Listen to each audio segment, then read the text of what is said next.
My dear friends, welcome back. आपका विश्व गुरु BPSC channel के ऊपर स्वागत है। और इसके अंदर हम बात कर रहे हैं जो करंट अफेयर्स पिछले 1-1.5 सालों में जो आए हैं उस पर हम डिटेल में कॉम्प्रिहेंसिव वे में चर्चा कर रहे हैं, ताकि आपका बीपीएससी 69th मेंस जो है उसके अंदर कोई भी long answer short answer type question आए तो आप उसको निकाल ले जाएं। ठीक है, तो चलिए स्टार्ट करते हैं हमारा न्यू फॉरेन ट्रेड पॉलिसी 2023 जो आज का हमारा टॉपिक है। और ये बहुत ही इंपॉर्टेंट टॉपिक है। इसके अंदर कुछ चीज़ें हैं जो आपको समझना होगा। तो चलिए स्टार्ट कर देते हैं। हमारे पीयूष गोयल साहब जो कॉमर्स मिनिस्ट्री हैं, कॉमर्स मिनिस्टर हैं, उन्होंने फॉरेन ट्रेड पॉलिसी को लॉन्च किया था। बहुत दिनों से इसके ऊपर डिस्कशन वगैरह चल रहा था, तो इसके अंदर देखते हैं क्या क्या चीज़ें हैं। पहली बात तो ये आप देख लीजिए कि यहाँ पर बात हो रहा है फॉरेन ट्रेड पॉलिसी। तो यहाँ पर बेसिकली हम एक्सपोर्ट्स की बात करेंगे। तो पहले तो हम एक्सपोर्ट्स, इंडिया का जो एक्सपोर्ट्स का पोजीशन है उसको थोड़ा ब्रीफली समझ लेते हैं। ठीक है, तो पहली बात कि हमारा जो एक्सपोर्ट्स है, सर्विस और मर्चेंडाइज एक्सपोर्ट दोनों मिला के वो 750 यूएस डॉलर के जो है पार जा चुका है। और 760 बिलियन के पार जाने की संभावना है इसी साल 2023 के अंदर। ठीक है, उसके अलावा जो 2000 जो 21-22 का फाइनेंशियल ईयर था, तो उसमें इंडिया एक्सपोर्ट्स का जो वैल्यू था वो 400 बिलियन, पहली बार जो है ऐसा हुआ था कि 400 बिलियन हिट कर गया, 400 बिलियन यूएस डॉलर। ठीक है, तो इसका मतलब ये हुआ कि 2020-21 जो फाइनेंशियल हमारा पेंडेमिक जो हिट ईयर था, जिसमें पेंडेमिक आया था कोविड-19, उससे 41% का इजाफा हुआ। ठीक है, इसका पॉलिसी का बैकग्राउंड क्या है ये बहुत ज़्यादा इंपॉर्टेंट आपके लिए नहीं है, क्योंकि ये फॉरेन ट्रेड पॉलिसी जो है एक पॉलिसी डॉक्यूमेंट है जो बहुत ही दिनों से जो टाइम टेस्टेड स्कीम्स हमारे चल रहे हैं ऑलरेडी एक्सपोर्ट प्रमोशन को लेके, उसी को थोड़ा और ज़्यादा ये फैसिलिटेट करता है। और किस तरीका से एक्सपोर्ट्स को और ज़्यादा बढ़ावा मिले, ठीक है, उसी का बात ही करता है। ठीक है, 2015-20 में भी हमने फॉरेन ट्रेड पॉलिसी जो हमने लॉन्च किया था, और वहीं से जो है हमारा सिलसिला अभी भी बरकरार है। चीज़ों को कैसे हम एक्सपोर्ट को कैसे जो है प्रमोट करें, कैसे W2 जो वर्ल्ड ट्रेड ऑर्गेनाइजेशन के रूल्स हैं उसके कंप्लायंस में हम काम करें, ये सारी बातें जो है हम यहाँ पर इनको मद्देनजर रखते हुए हमने इस पॉलिसी को बनाया है। तो अब हम सीधे मुद्दे पर आते हैं, हमारा एम्स और हमारा ऑब्जेक्टिव्स इस पॉलिसी के अंदर क्या है इसको समझते हैं। देखिए, the foreign trade policy 2023 aims at process री इंजीनियरिंग एंड ऑटोमेशन। प्रोसेस जो पूरा हमारा जो ट्रेड पॉलिसी का है, जो ट्रेड को लेके जो पूरा प्रोसेस है उसको री इंजीनियरिंग करना और उसका ऑटोमेशन करना हमारा मेन मकसद है, ताकि जो एक्सपोर्टर्स के लिए ईज ऑफ डूइंग बिजनेस जो है उसको हम आसान कर सकें। ठीक है, इसका फोकस जो है फॉरेन ट्रेड पॉलिसी का ये अपना इमर्जिंग एरियाज पर है, जैसे dual use high end technology items under SCOMET, facilitating e commerce export को कैसे हम जो है बढ़ावा दे सकें। उसके अलावा स्टेट्स और डिस्ट्रिक्ट्स के साथ कैसे हम कोलेबोरेट करके एक्सपोर्ट प्रमोट कर सकें। यहाँ पर आपके मन में आया हो कि भैया ये dual use high in technology, इतना बड़ा बड़ा वर्ड जो है ये क्या है, उसके अलावा स्कॉमेट क्या है। तो ब्रीफली आपको बताता हूँ। जो स्कॉमेट है ना, पहली बात तो ये कि ये जो डबल यूज या डुअल यूज टेक्नोलॉजी क्या होता है। तो देखो, डुअल यूज टेक्नोलॉजी बड़ा सिंपल होता है कि ऐसा आइटम्स, ऐसा गुड्स या ऐसा सॉफ्टवेयर या ऐसा कोई टेक्नोलॉजी जिसका आप दो चीज़ों के लिए यूज कर सकते हैं। तो सिविलियन यूज है ही, उसका अगर आप मिलिट्री में भी यूज कर सकते हैं तो उसको डुअल यूज टेक्नोलॉजी बोला जाता है। ठीक है, इसका ये कनेक्टेशन ये भी हो सकता है कि आपका जो है एक ही गुड जो है आपका दो पर्पस सर्व करे। ठीक है, तो भी मेनली इसको सिविलियन और मिलिट्री पर्पस, दो पर्पस के लिए यूज किया जा सकता है, इसीलिए इसको डुअल यूज बोला जाता है। अब ये स्कॉमेट का क्या वो है। तो स्कॉमेट आइटम्स, देखिए उस आइटम्स को बोला जाता है जो आपका, जिसका फुल फॉर्म मैं आपको पहले बताता हूँ। इसका फुल फॉर्म होता है special chemicals organisms materials equipment and technologies. ठीक है, स्कॉमेट स्पेशल, ये एस से होता है यहाँ पर special, special chemicals SC, special chemicals organisms materials equipments and technology. ठीक है, ये स्कॉमेट। तो ये हम किस तरीका से dual use high end technology को जो हम कैसे इसको फैसिलिटेट कर पाए। ठीक है, स्कॉमेट को कैसे फैसिलिटेट कर पाए, ई कॉमर्स एक्सपोर्ट को कैसे ज़्यादा बढ़ावा दे सकें, और स्टेट्स और डिस्ट्रिक्ट्स के साथ कोलैबोरेट करके कैसे हम एक्सपोर्ट को प्रमोट कर सकें, इस पर फोकस है। To increase exports and get more deeply involve in the global supply chain में हम कैसे इंडिया को इंटीग्रेट कर पाए, ये भी इसका लक्ष्य है। The key approach policy based on 4 pillar पर पूरा फॉरेन ट्रेड पॉलिसी हमारा बेस्ड है। देख लेते हैं ये क्या 4 पिलर है। ठीक है, इन 4 पिलर को देख लेते हैं। सबसे पहले हमारा इंसेंटिव टू रिमिशन। दूसरा, एक्सपोर्ट प्रमोशन थ्रू कोलेबोरेशन। किसके साथ? एक्सपोर्टर के साथ, स्टेट्स के साथ, डिस्ट्रिक्ट्स के साथ और इंडियन मिशंस के साथ। तीसरा, ease of doing business, reduction in transaction cost and e initiatives. ठीक है, इमर्जिंग एरियाज पर हमने ध्यान दिया, ई कॉमर्स जैसे है, डेवलपिंग डिस्ट्रिक्ट्स और कैसे डिस्ट्रिक्ट को एक्सपोर्ट हब्स में तब्दील किया जाए। अस्कॉमेट पॉलिसी हमारा जो है उसको कैसे स्ट्रीमलाइन किया जाए। कुछ साइलेंट फीचर्स को हम तुरंत तेज नज़रों से देख लेते हैं। पहली बात कि हमारा टारगेट जो है वो 2 ट्रिलियन एक्सपोर्ट का है 2030 तक। दूसरी बात, हम इसको हमेशा ऐसा नहीं है कि ये बिल्कुल ही इनफ्लेक्सिबल होगा। इसको हम समय समय पर ज़रूरत के हिसाब से फीडबैक मिलने पर हम इसको चेंज भी कर सकते हैं, फ्रेमवर्क में चेंज आ सकता है। ठीक है, रूपी का इंटरनेशनलाइजेशन के लिए हम काम करने वाले हैं। ठीक है, इंडिया को कैसे एक ट्रेड हब बनाया जाए, इस पर काम होगा। कैसे जो पूरा एप्लीकेशंस होता है उसको डिजिटाइज किया जाए और फास्टर प्रोसेसिंग उसका किया जाए। एमनेस्टिंग स्कीम जो है लाया जाएगा एक्सपोर्ट ऑब्लिगेशन में। अगर मान लीजिए कोई शॉर्टफॉल कर देता है, कोई पूरा नहीं कर पाता है, तो उसके लिए कैसे एमनेस्टी स्कीम आएगा हमारे लिए। पूरा कॉमर्स डिपार्टमेंट को रिस्ट्रक्चर किया जाएगा और हमारा जो स्टार ट्रेड हाउसेज हैं, over 50% reduction in threshold for recognition of star trade houses. Star trade houses को रिकॉग्निशन जो मिलता है, हम जो रिकॉग्निशन देते हैं, गवर्नमेंट जो पॉलिसी है उसमें 50% का कमी लाया जाएगा। अब जल्दी से यहाँ पर आपको हाइलाइट्स बताते हैं। कुछ चीज़ें आपको एकदम याद रखना है। 2 ट्रिलियन वाली बात जो है इसको याद रखना है। रूपी इंटरनेशनलाइजेशन की बात हो रही है, इसको याद रखना है। इंडिया को एक ट्रेड हब बनाना है, हमें ये याद रखना है। डिजिटाइजेशन करेंगे सारी चीज़ों को। एमनेस्टी स्कीम की बात करना है आपको। कॉमर्स डिपार्टमेंट का रिस्ट्रक्चरिंग का बात करना है। की हाइलाइट्स की बात करेंगे। प्रोसेस री इंजीनियरिंग एंड ऑटोमेशन हमारा जो पहला था।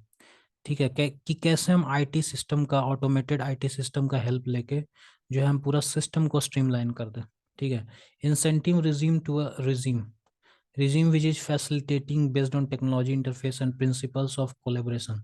ठीक है, तो एक ऐसा इंसेंटिव रिजीम जो हम पूरा एक इंसेंटिव दे दे के हम पूरा एक्सपोर्ट प्रमोशन करना चाहते हैं, तो उससे हम एक ऐसा रिजीम को और शिफ्ट करना चाहते हैं जो एक फैसिलिटेटर का काम करे। ठीक है, और वो फैसिलिटेशन हम टेक्नोलॉजी बेस्ड दें, इन और आपका वो कोलेबोरेशन का जो प्रिंसिपल है उसके ऊपर बेस्ड हो। टाउन्स को, डिस्ट्रिक्ट्स को हम export towns of export excellence इसमें डेवलप किया जाएगा। इसको आपको याद रखना है कि जो हमारा फॉरेन ट्रेड पॉलिसी है 2023 का, उसमें उसके अंदर टाउन्स ऑफ एक्सपोर्ट एक्सीलेंस बनाने की बात की गई है। और इसके लिए 4 टाउन्स को जो है आइडेंटिफाई किया गया है। क्या क्या? फरीदाबाद, मिर्जापुर, मुरादाबाद और वाराणसी। ये 4 जो टाउन्स हैं इसको टाउन्स ऑफ एक्सपोर्ट एक्सीलेंस के रूप में डेवलप किया जाएगा। ठीक है, पहले से ही 39 टाउन्स जो हैं उसको आइडेंटिफाई किया जा चुका है towns of export excellence, towns of export excellence के लिए। ठीक है, अब ये क्या होता है? The towns of export excellence will have priority access. तो जो भी हमारा MAI स्कीम के अंदर जो भी हमारा एक्सपोर्ट प्रमोशन फंड्स होता है, तो उसमें प्रमोशन प्रायोरिटी बेसिस पर जो है हमारा इन इन जो ये जो हमारे टाउन्स हैं, टाउन्स ऑफ एक्सपोर्ट एक्सीलेंस, उसको सबसे पहले फंड अवेलेबल कराया जाएगा। अब आप सोचेंगे कि MAI स्कीम क्या है, तो ये एक्चुअली मार्केट एक्सेस इनिशिएटिव है। इस स्कीम का एम क्या है? ताकि जो इंडिया का एक्सपोर्ट है उसको सस्टेन्ड बेसिस पर कैसे हम प्रोमोट कर पाए। ठीक है, तो ये जो पूरा इसमें क्या होता है कि मार्क जो पूरा आपका जो हमारा जो हमारा अलग अलग जो हमारा कंट्रीज है, अलग अलग कंट्रीज में जो हम एक्सपोर्ट करते हैं, तो उसके अंदर कैसे जो हमारा प्रोडक्ट्स है उसका एक्सेसिबिलिटी बढ़ाया जाए। ठीक है, उसके लिए ये स्कीम लाया गया था। ठीक है, और इसके लिए कुछ फंडिंग भी होता है, फाइनेंसिंग भी होता है, तो ये सारी चीज़ें हैं। ठीक है, and will be able to avail common service provider benefits for export fulfillment under EPCG scheme. देखिए हमारा EPCG स्कीम एक एक्सपोर्ट प्रमोशन स्कीम है। ठीक है, एक ट्रेड प्रमोशन स्कीम है, जिसमें क्या होता है कि आप अगर आप कोई कैपिटल गुड्स तैयार कर रहे हैं, जिससे क्या होगा कि अगर आप ऐसा कुछ कैपिटल गुड्स जो है इंपोर्ट कर रहे हैं, जो आप जिससे आप ऐसा चीज बनाएंगे जो एक्सपोर्ट होगा। तो उसमें क्या होता है कि आपको थोड़ा सा ड्यूटी फ्री इंपोर्ट करने का मौका मिलता है कि वो सारे कैपिटल गुड्स आप ड्यूटी फ्री जो है आप इंपोर्ट कर सकते हैं, उस पर आपको ड्यूटी चार्ज नहीं देना होगा।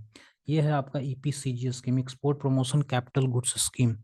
तो अगर कोई मान लीजिए हमारा टाउन्स ऑफ एक्सपोर्ट एक्सीलेंस है, तो उसके उसमें क्या होगा कि आपको एक्सपोर्ट प्रमोशन फंड्स जो मिलते हैं एमआई स्कीम में, उसको प्रायोरिटी बेसिस पर दिया जाएगा।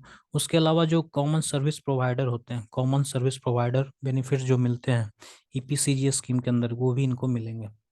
उसके अलावा रिकॉग्निशन ऑफ एक्सपोर्टर्स, कुछ एक्सपोर्टर्स को हम रिकॉग्नाइज करेंगे, उनको स्टेटस उनका स्टेटस देंगे, ठीक है, उनका जो एक्सपोर्ट परफॉर्मेंस है उसके बेसिस पर, और उनको पार्टनर्स बनाया जाएगा कैपेसिटी बिल्डिंग इनिशिएटिव्स में, ठीक है। और ये आइडिया जो हमारा होगा ईच वन टीचेज वन, ठीक है। तो 2 स्टार या उससे ज़्यादा का जो हमारा एक्सपोर्टर जो जिसको 2 या 2 से ज़्यादा स्टार का स्टेटस मिला हुआ है, उसको इनकरेज किया जाएगा कि आप किस तरीका से ट्रेड रिलेटेड ट्रेनिंग जो है आप दें, ठीक है, इंटरेस्टेड इंडिविजुअल्स को, ठीक है। तो ये भी एक ट्रेनिंग प्रोग्राम का इसमें बात किया गया है। दूसरी बात, promoting export from the district, हमने बात किया कि स्टेट्स के साथ डिस्ट्रिक्ट्स के साथ किस तरीका से कोलेबोरेट करके हम एक्सपोर्ट को प्रमोट कर सकते हैं। इसके लिए हम डिस्ट्रिक्ट्स को एज एक्सपोर्ट हब बनाएंगे, तो districts as a export hub initiative इसमें लॉन्च किया गया है, ठीक है, ताकि डिस्ट्रिक्ट लेवल पर हम चीज़ों को एक्सपोर्ट कर सकें, ठीक है। इसमें क्या होगा कि आप जो एक्सपोर्ट वर्दी प्रोडक्ट्स या सर्विसेज हैं उसको हम आइडेंटिफाई करेंगे, ठीक है, उसको आइडेंटिफाई किया जाएगा, ठीक है, और उसके बाद उसको एक्सपोर्ट करने की बात की जाएगी। स्ट्रीमलाइनिंग स्कॉमेट पॉलिसी, स्कॉमेट का अपने हमने अभी बात बताया था, ये है special chemicals organisms materials equipment and technologies, ठीक है। ये स्कॉमेट पॉलिसी को जो हम बिल्कुल किस तरीका से एक हम एक्सपोर्ट कंट्रोल रिजीम इसमें लाएं, ठीक है, इसको कैसे हम रेगुलेट करें, ठीक है, ताकि जो है स्कॉमेट हमारा जो स्कॉमेट आइटम्स हैं इसका भी एक्सपोर्ट हम कर सकें। Facilitating e commerce exports, e commerce दुनिया में बहुत बहुत ही ज़्यादा तेज़ी से फैलने वाला एक वो एक तरह से समझ लीजिए कि वो एक एक बहुत ही इम्पोर्टेंट हमारा वो डायमेंशन है, ठीक है। तो इसको हम कैसे एक ई कॉमर्स एक्सपोर्ट्स को हम कैसे फैसिलिटेट कर पाएँ, इसको प्रमोट कर पाएँ, इसका भी इसमें जिक्र किया गया है, ठीक है। किस तरीका से ई कॉमर्स हब हम जो है डेवलप करें, ठीक है। उसके अलावा कैसे इससे रिलेटेड जो भी चीज़ें हैं, जैसे पेमेंट रिकॉन्सिलिएशन है, बुक कीपिंग है, रिटर्न्स पॉलिसी है, ये सारी चीज़ों को हम इसके साथ कैसे जोड़ सकें और इसको ई कॉमर्स जो हमारा एक्सपोर्ट्स है उसको बढ़ावा दे सकें, ठीक है।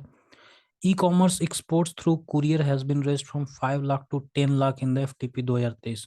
जो हमारा कॉन्साइनमेंट वाइज कैप है, हमारा जो कॉन्साइनमेंट वाइज कैप है ई कॉमर्स एक्सपोर्ट्स के ऊपर, कुरियर से जो हम एक्सपोर्ट्स करते हैं, तो जो हमारा कंसाइनमेंट वाइज कैप है उसको 5 लाख से बढ़ा के अब 10 लाख कर दिया गया। मर्चेंटिंग ट्रेड, देखिए इसमें क्या है कि इंडिया को चूंकि एक मर्चेंटिंग ट्रेड हब बनाना है, तो जो हमारा जो फॉरेन ट्रेड पॉलिसी 2023 है, इसमें बहुत सारे प्रोविजंस को जो है इंट्रोड्यूस किए गए हैं ताकि कैसे मर्चेंटाइल ट्रेड को और ज़्यादा इम्प्रूव किया जा सके, ठीक है। मर्चेंटाइल ट्रेड क्या होता है, तो भाई इसमें जो गुड्स हैं उसमें एक कंट्री से दूसरे कंट्री में वो किए जाते हैं, शिप किए जाते हैं, ठीक है। मर्चेंटिंग ट्रेड, पहली बात तो ये होता है कि एक कंट्री से दूसरा कंट्री के बीच में कुछ गुड्स और सर्विसेज को ट्रेड किए जाते हैं जो इंडिया में जो है इंडियन इंडियन पोर्ट्स को टच नहीं करती है, ठीक है, लेकिन उसमें इंडियन इंटरमीडियरी इन्वॉल्व होता है, ठीक है। This will be subject to compliance with RBI guidelines and won't be applicable for goods items classified in the CITES and SCOMET list, ठीक है। Convention on international trade in endangered species, तो खैर इतना चीज़ आपको नहीं पढ़ना है, बस आप ये याद रखिए कि मर्चेंटिंग ट्रेड जो होता है, तो उस इंडिया को कैसे एक मर्चेंटिंग ट्रेड हब के रूप में डेवलप किया जाए, उसके लिए भी फॉरेन ट्रेड पॉलिसी 2023 में चर्चा किया गया है।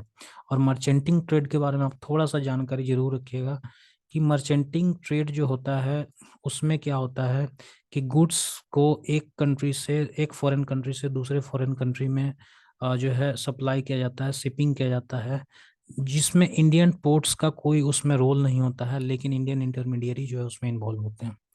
एमनेस्टी स्कीम भी लाया गया है। विवाद से विश्वास स्कीम बहुत ही फेमस इनिशिएटिव है, ठीक है, जिसमें टैक्स डिस्प्यूट्स है उसको कैसे एमिकेबली सोल्व किया जाए उस पर बात की गई है, ठीक है। तो एक ट्रस्ट बेस्ड रिलेशनशिप बने हमारा गवर्नमेंट का एक्सपोर्टर के साथ, इसके लिए जो है एमनेस्टी स्कीम लाया गया है। और इसमें विवाद से विश्वास स्कीम का आप जरूर, इनिशिएटिव का जरूर आप इसका जिक्र करेंगे, ठीक है, फॉरेन ट्रेड पॉलिसी में। इसके आगे हम बढ़ते हैं, देखते हैं, ठीक है।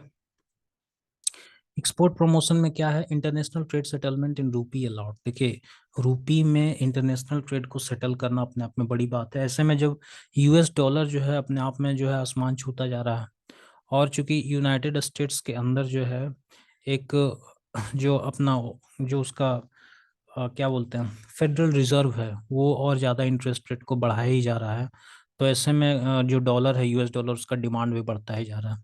तो ऐसे में अगर हम रूपी के साथ लेन देन करें फॉरेन ट्रेड में, तो हमारा थोड़ा फायदा ही होने वाला है। Focus shifted from incentives to tax and duty remission, ठीक है।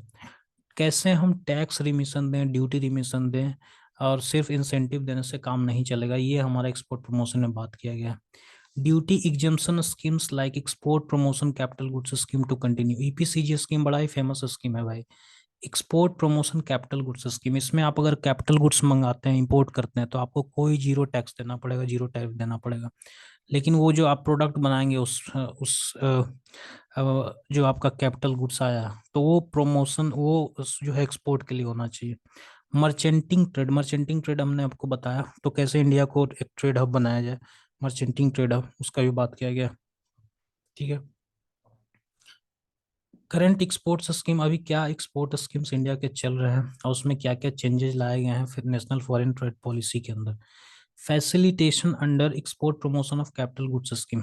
Export promotion capital goods scheme के अंदर जो फैसिलिटेशन है उसका एक्सपेंशन किया गया है, कुछ की चेंजेस किए गए हैं, ठीक है।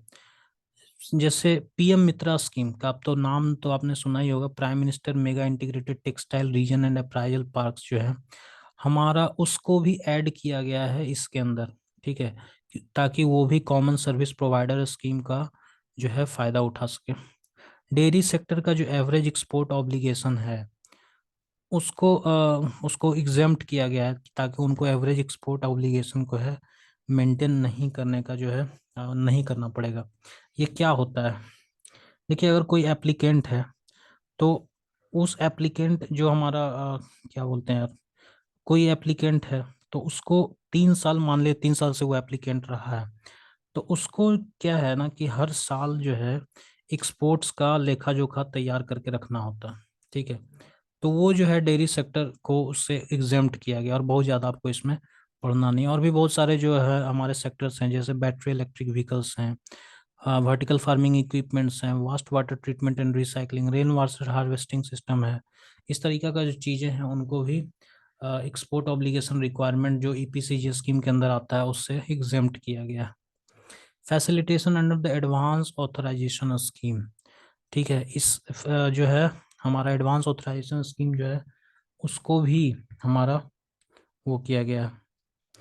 क्या है ये एडवांस ऑथराइजेशन स्कीम, ये वेयर द, मान लीजिए जहाँ पर भी फॉरेन बायर एक कुछ इनपुट्स को सप्लाई करता है, ठीक है, यानी कुछ फॉरेन गुड्स को इंपोर्ट किया जाता है, तो वहाँ पर कोई भी चार्ज जो है एक्सपोर्टर से नहीं लिया जाता है, ठीक है। The facility of advance authorisation scheme यही है, it is applicable where the foreign buyer supplies a few or all of the inputs without imposing any charges on the exporter, ठीक है। तो ये होता है आपका एडवांस ऑथराइजेशन स्कीम, जिसका चर्चा इसमें भी किया गया है। The advance authorisation scheme accessed by DTA units provides duty free import of raw materials for manufacturing export items. ये सारे ही आपको जो है ना, ईपीसीजी स्कीम है या एडवांस ऑथराइजेशन स्कीम है, ये सारे स्कीम्स ही हैं एक्सपोर्ट प्रमोशन के लिए, ठीक है। तो ये सारी चीज़ें हैं, आपको इसको अपैरल और क्लोथिंग के लिए भी एक्सटेंड किया गया, ये चीज़ें आपको याद रखनी है। पॉसिबल पॉजिटिव आउटकम क्या है कि आप एमएसएमई के ग्रो को आप सपोर्ट करेंगे, ठीक है, क्योंकि इसमें बहुत सारा चीज़ों को पेपरलेस कर दिया गया है, ठीक है, इसलिए ये जो डूइंग बिजनेस को बढ़ावा देगा। फी स्ट्रक्चर को इसमें कम किया गया है, आईटी बेस्ड स्कीम्स लाए गए हैं। तो इससे एमएसएमई का जो एक्सपोर्ट है वो कहीं न कहीं बढ़ेगा, क्योंकि इंडिया से जो भी एक्सपोर्ट्स होते हैं उसमें 45% टू लगभग 48% जो है आपका एमएसएमई का योगदान होता है। Creating new export centres, of course आपने देखा ही, TE towns of export excellence develop करने की बात की गई। एडुकेटिंग एक्सपोर्टर्स, उसकी भी बात की गई है। ठीक है। Provide access to dual use high end goods and technologies, SCOMET policy के अंदर जो है बदलाव लाया गया। ग्रोथ ऑफ गिफ्ट सिटी की बात की, गिफ्ट सिटी जो गुजरात वाला है, ठीक है, इसकी भी बात की गई। गांधीनगर, रिड्यूस लिटिगेशन बर्डन को कम किया जाए, ताकि जो है हमारा एमनेस्टी स्कीम जैसे है या फिर विवाद से विश्वास स्कीम है, ये सब जो है उसको किस तरीका से एक्सपोर्टर पर थोड़ा भरोसा रखा जाए भाई। ठीक है। लेकिन कुछ देखिए लिमिटेशन भी है न्यू फॉरेन ट्रेड पॉलिसी का। क्या है भैया, कि with global trade largely becalmed and the services sector facing headwinds of uncertainty, ऐसे में आप देखिए पूरा दुनिया जो है ना अभी फाइनेंशियल एक तरह से समझिए अनसर्टेनिटी से गुजर रहा है। पूरा ट्रेड, दुनिया का ग्लोबल ट्रेड अनसर्टेनिटी से गुजर रहा है। तो ऐसे में जो हमारा फॉरेन ट्रेड पॉलिसी है वो कैसे कैसे जो है हमारा 2047 जो हम 2030 तक का जो टारगेट है उसको फुलफिल कर पाएगा, इसके लिए कोई रोड मैप क्लियर कट नहीं दिया गया है। कंक्लूजन में आप ये लिख सकते हैं कि फॉरेन ट्रेड पॉलिसी जो है एक ऐसे समय में आया है जब पूरा दुनिया अनसर्टेनिटी से गुजर रहा है। ठीक है। ठीक है। और इंडिया का, लेकिन लेकिन चूंकि इंडिया का जो ग्लोबल ट्रेड में शेयर है वो सिर्फ 1.8% है मर्केंटाइज एक्सपोर्ट में, और सर्विसेज में लगभग 4% है। तो ऐसे में इम्प्रूवमेंट का तो एक बहुत ही बड़ा रूम है, इसलिए फॉरेन ट्रेड पॉलिसी इंपॉर्टेंट हो जाता है। New policy, along with additional measures, can enhance the country's trade performance and achieve its ambitious 2 trillion export target by 2030. However, it is crucial to monitor the policy's implementation. बड़ी बड़ी बातें policy में तो की जाती हैं, लेकिन इसका इम्प्लीमेंटेशन कैसा होगा इस पर सारी चीज़ें डिपेंड करेंगी। ठीक है। तो ये आपको इसका इम्प्लीमेंटेशन पर ध्यान देना पड़ेगा, और जो पोटेंशियल चैलेंजेस आ सकते हैं उसको आपको जो है उसका उसका आपको सॉल्यूशन निकाल के देना पड़ेगा।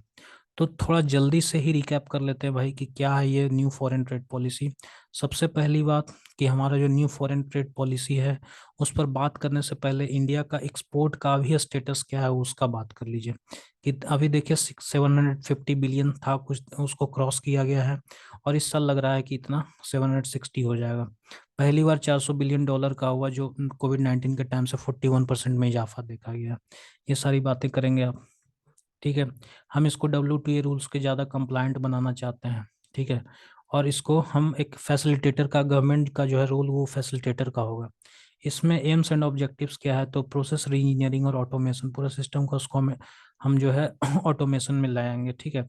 इसमें dual use high end technology की बात की गई है, और आइटम्स जैसे स्कॉमेट की बात की गई है। ठीक है। डिस्ट्रिक्ट को और स्टेट्स के साथ कोलैबोरेट करके हम एक्सपोर्ट को बढ़ावा देना चाहते हैं। इंडिया को global value, global supply chain में एक इंटीग्रल पार्ट बनाना इसका लक्ष्य है। इसमें 4 पिलर्स की बात की गई है, उसका आप जिक्र करेंगे। ठीक है। उसके बाद जो छोटी छोटी ये बातें हैं साइलेंट फीचर, उसका बात करेंगे कि 2030 तक 2 ट्रिलियन रुपी को इंटरनेशनलाइज करना, इंडिया को एक ट्रेड हब बनाना। ठीक है। डिजिटाइज करना पूरी चीज़ों को, एमनेस्टी स्कीम की बात है, ये सारी चीज़ों का आप बात करेंगे। ठीक है। उसके अलावा टाउन्स ऑफ ट्रेड एक्सीलेंस की बात करेंगे कि 4 डिस्ट्रिक्ट जो टाउन्स हैं, फरीदाबाद, मिर्जापुर, मुरादाबाद और वाराणसी, उसको टी के रूप में डेवलप किया जाएगा। एक्सपोर्टर्स को रिकॉग्निशन मिलेगा। ठीक है। दो स्टार या उससे ज़्यादा के एक्सपोर्टर होंगे, टीच वन तो, ताकि वो ट्रेनिंग दे सकें जो जो भी इंडिविजुअल्स हैं, जो इंडिविजुअल्स ट्रेनिंग लेना चाहते हैं। Of course promoting export from the districts को, डिस्ट्रिक्ट को कैसे जो एक्सपोर्ट हब बनाया जाए, वहाँ पर जो है कुछ चीज़ों को आइडेंटिफाई किया जाए, जो प्रोडक्ट्स जो एक्सपोर्ट वर्दी हैं उनको आइडेंटिफाई करके किस तरीका से वो किया जाए। स्कॉमेट पॉलिसी को स्ट्रीमलाइन किया गया। स्कॉमेट का आपको स्पेलिंग पता होना चाहिए पूरा। ठीक है। एक्रोनीम का क्या मतलब है। फैसिलिटेटिंग ई कॉमर्स की यहाँ पर बात की गई कि ई कॉमर्स एक्सपोर्ट को हम बढ़ाना चाहते हैं। मर्चेंटिंग ट्रेड, इंडिया को एक मर्चेंटिंग ट्रेड हब के रूप में डेवलप किए जाने की बात की गई। एमनेस्टी स्कीम की बात की गई। विवाद से विश्वास स्कीम की बात करो। ठीक है। ये सारी चीज़ों को आपको कीवर्ड से आपके आंसर में झलकने ही चाहिए। ठीक है। एक्सपोर्ट प्रमोशन में इंटरनेशनल ट्रेड सेटलमेंट इन रूपी का बात किया गया है इसमें। उसके अलावा ईपीसीजे स्कीम को कंटिन्यू रखा जाएगा, इसका बात किया गया है। ठीक है। उसके अलावा प्रोसेसिंग टाइम को कम करना चाहते हैं।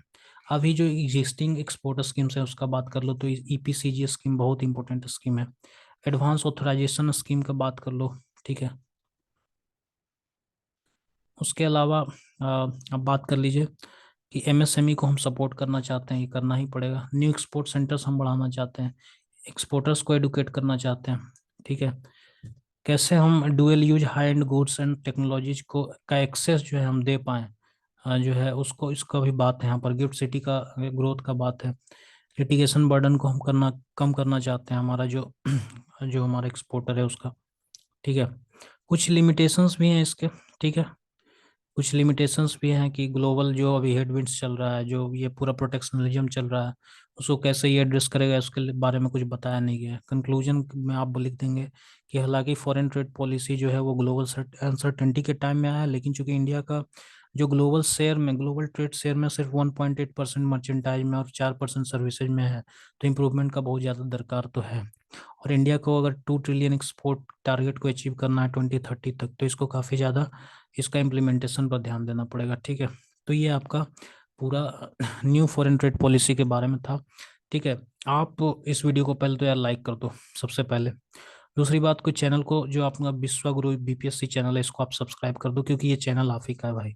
ठीक है। और अगर कोई दिक्कत होता है आपको, कोई प्रॉब्लम है, तो आप कमेंट में फ्री हैं, पूछ सकते हैं। ठीक है। चलिए, फिर मिलते हैं, तब तक के लिए bye bye, take care and keep struggling hard. Thank you.